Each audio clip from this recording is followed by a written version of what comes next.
प्रथम आलाय शब्दाने शब्द खराब बघा है ना? देवा हे खूप उपकार झालेले आहे. रात्रंदिवस एक करून माझ्या अंकित अगं रात्रंदिवस एक करून माझ्या अंकितला मोठं केलं. अगं देवाचे उपकार मला माहिती नाही, पण खरं सांगू, खरं तर ही तुझी पुण्याई आहे बघ, तुझी. अगं या बाळासाठी तू आपल्या मातृत्वाचं दान केलंस. अहो, असं मला बोलायचं नाही हो. का बरं?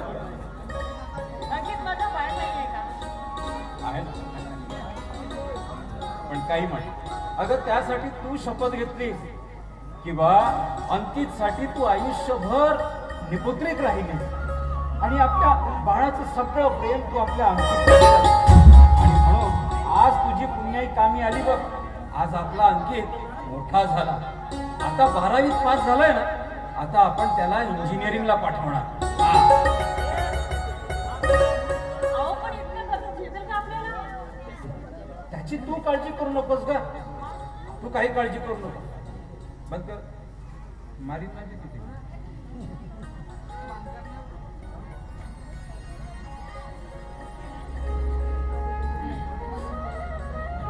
अगं त्याची तू काळजी करू नकोस ग. पण आपली शेती आहे ना, आपण आपली शेती गहाण करून टाकू. अहो पण खायचं काय हो? अगं तू त्याची काही काळजी करू नकोस, मी आहे ना. अगं आपण काबाळ कष्ट करू, मेहनत करू आणि एक दिवस आपल्या मुलाला खूप खूप शिकवू, मोठा इंजिनियर करू. आपला पोरगा इंजिनियर झाला की मग मग काय करायचं? लग्न करून टाकतात. इथपर्यंत विचार करून ठेवलास? लग्न?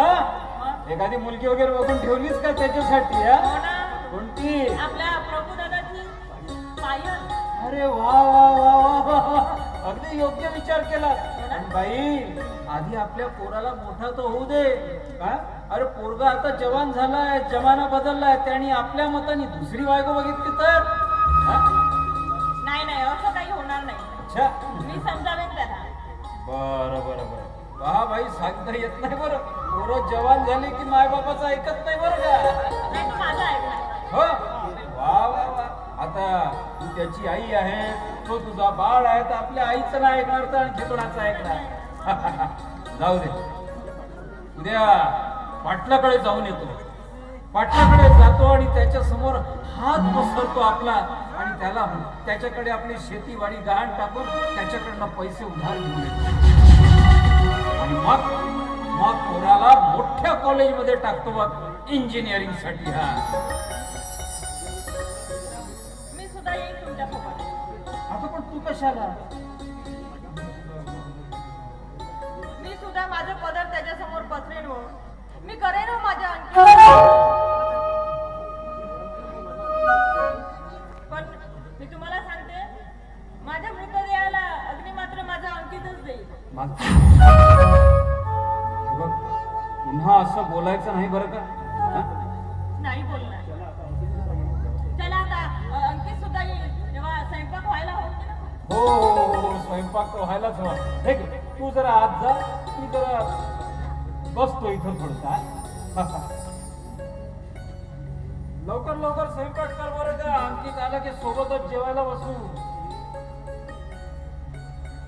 देवा परमेश्वरा, माझी मनाची साक्ष पूर्ण होते रे. माझा अंकित आज जिल्ह्यातून 12वीत प्रथम आला आहे. पुढे त्याला खूप मोठा बनवायचा आहे, शिकून सवरून त्याला खूप मोठा ऑफिसर बनवायचं मला. काबाड कष्ट करीन, हाळाची काळा करीन, रक्ताचं पाणी करीन, पण माझ्या पोराला शिकवेन, माझ्या पोराला शिकवेन.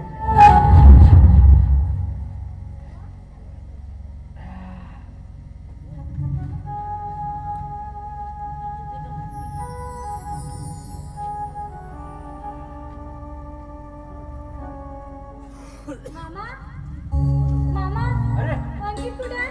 अरे बापरे. काय म्हणतेस पायल? मस्त. अंकित कुठे आहे? मी अंकितला भेटायला आले.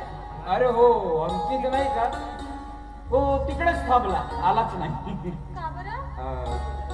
नंतर येतो म्हणाला. कधी? तो म्हणाला त्याला तिकडे शहरामध्ये कॉलेजमध्ये थोडंसं काम होतं, तर काम निपटून येतो म्हणाला. आता जेमते पास झाला की नाही तर आपल्या मित्रांसोबत पार्टी बिर्टी करून मग येतो बोलला. पण तो घाबरू नको, येईलच इतक्यात. तोपर्यंत तू एक काम करणार, तू इथे थांब, मी तुझ्या मामीला जरा स्वयंपाकात मदत करतो.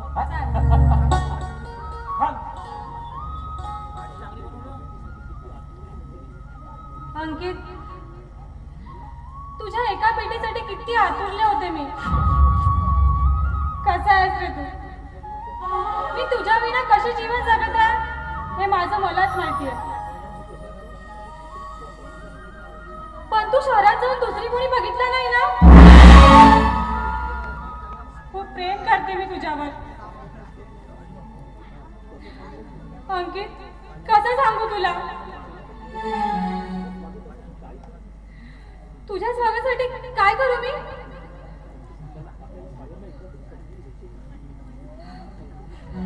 अंकित, तू मला तुझ्या पायाला एकतरी ना समजून घेशील ना?